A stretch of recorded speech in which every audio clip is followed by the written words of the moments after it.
1948, that was when Gurudev had that great samadhi. After that experience that started in the evening, he called some of us mentally.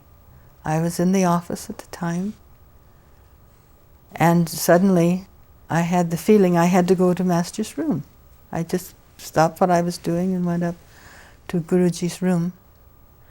And the door was open. He said, he motioned to come in, and I could see immediately he was very withdrawn. His face, his eyes, his expression.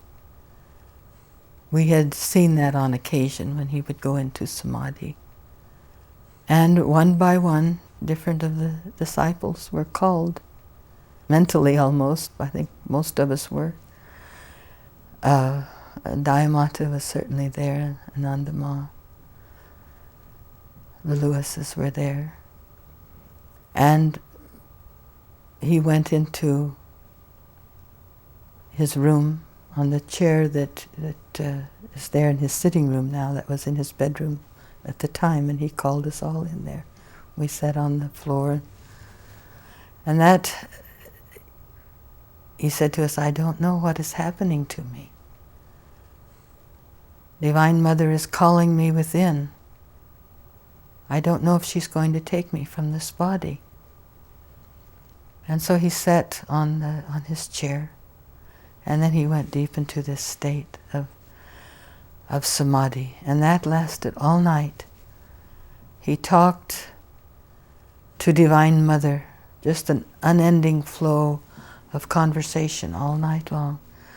But he said to us afterward, and we saw during that samadhi, that Divine Mother did something unique for those of us who were present. She used his voice to respond.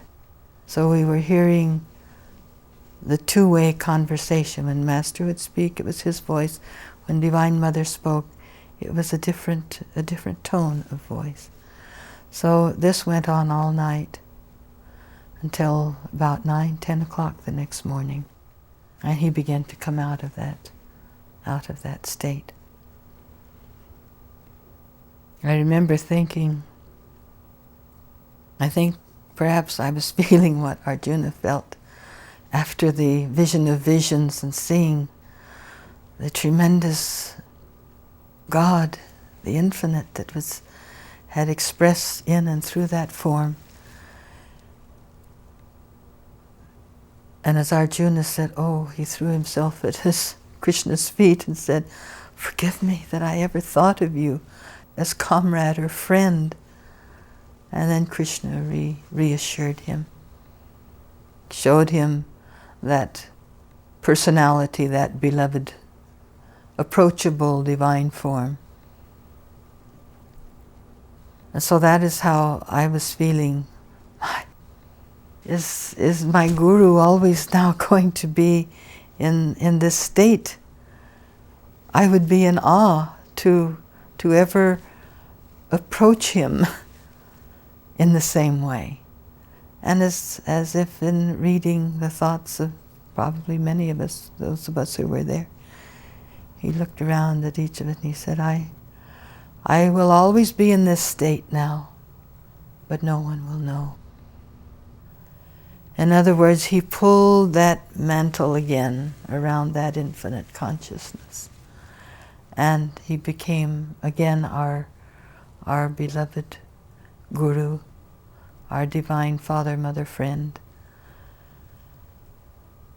But it was shortly after that he said, I have to give time now to my writings. Divine Mother, she didn't take me, in other words. I still have some work to do.